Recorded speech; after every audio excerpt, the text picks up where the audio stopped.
What's up, folks? Ray Davenport, your Director of Athletics here.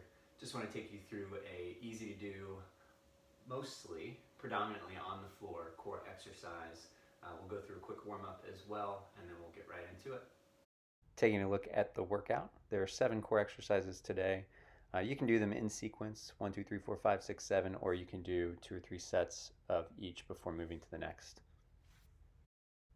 Additionally, you can do them 4 reps or 4 time. Now, before we get started with the workout, we're going to go through a brief warm-up. First exercise in our warm-up sequence are pelvic tilts. So go ahead and lay flat on the floor. Make sure you're creating space between your low back and the floor, and then using your core muscles to pull the back flat into the ground, like you're pressing into the ground with the small of your back. To make these a little tougher, you can take your arms up overhead.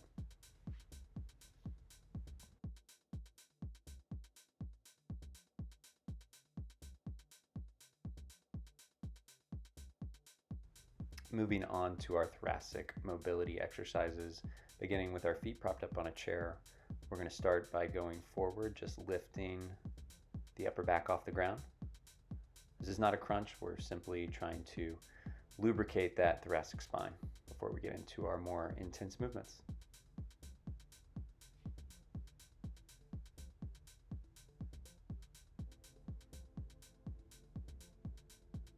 Once you've completed your repetitions here and feel good, you can go into the side to side portion.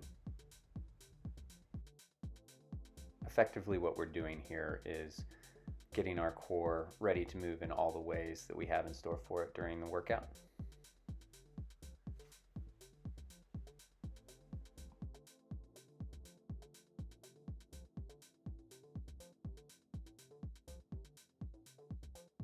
And we'll finish up our warm-up with a 90-90 overhead extension. Now, if you followed along with the morning stretch routine, you probably already did this, but not a bad thing to throw in there before your core workout. Make sure to keep the ribs down, back stays flat into the mat.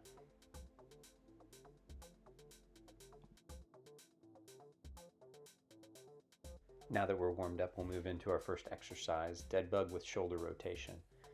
Now, for those that are familiar with the Deadbug position, shins are parallel to the floor, knees are straight up over the hips.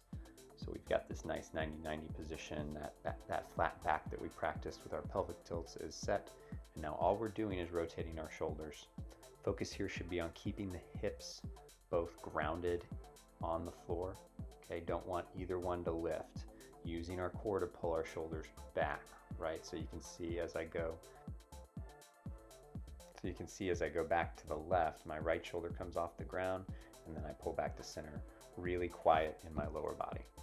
Now we'll move to our single leg lowering. I'll first show you band assisted. So if you have a belt or a towel or resistance band, you just hook it over the foot. We're going to extend those legs long.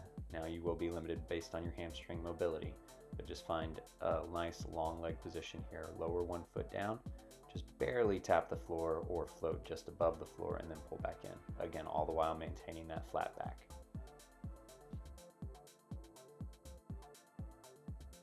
A harder version of the exercise would be without the band at all. So now you can see I've got no support. I've got to keep my leg pointed straight up throughout the motion. Important that we don't put our hands behind our hips here. If you have any trouble, just don't go as low with your single leg, but we've got to make our back and the rest of our core work, otherwise it won't get stronger. Single leg glute bridge is up next. We're going to drive our heel. Notice my toes are off the ground. Pull one knee into the chest and press through that right heel. Hips go up. We don't want to overarch the low back. We just want to make sure that we're squeezing our glute as we get up there and then controlling that lowering down. Anytime we need to make these exercises harder, we can just have our hands straight up in the air and reduce the points of contact.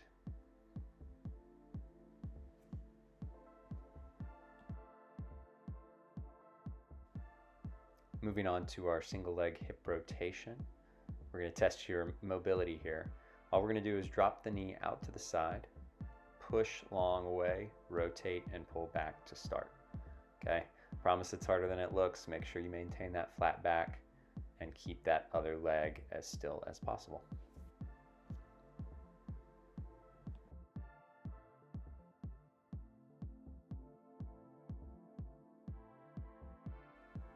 Now, if we really want to focus in on our obliques, side planks are one of our best options. You've seen these in videos before that I've done. Level 1 is going to be bent knee. So we're going to bend that bottom leg. That leg is pointed straight back behind us. We're going to use that knee as our point of contact. Make sure our elbow is straight under our shoulder. We've got a nice line. Now you can't see it because it's a face-on view, but knee, hip, elbow, that's your alignment check. To make it tougher, we can go into that single leg lift.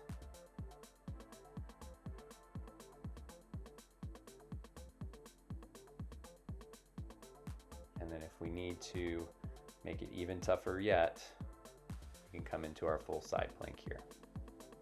Important to stack on the outside edge of that bottom foot. This might be easier in shoes, so if you need to wear a pair for this, you can.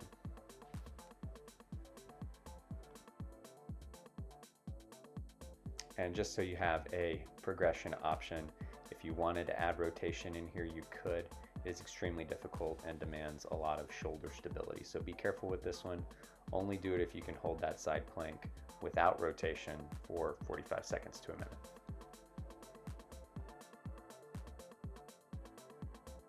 So we're nearing the end of our circuit. Bicycle is going to get our heart rate pumping, and I'm going to give you a couple options here. So level 1, if we just pedal, kind of like you're using a stepper, back is flat.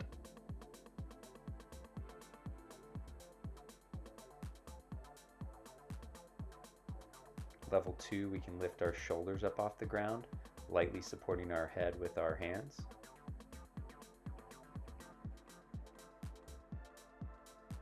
And then level 3, we can add a little rotation, opposite elbow to opposite knee. Okay, so it's all about finding the one that works for you, and definitely start with whatever feels the most comfortable and work up from there.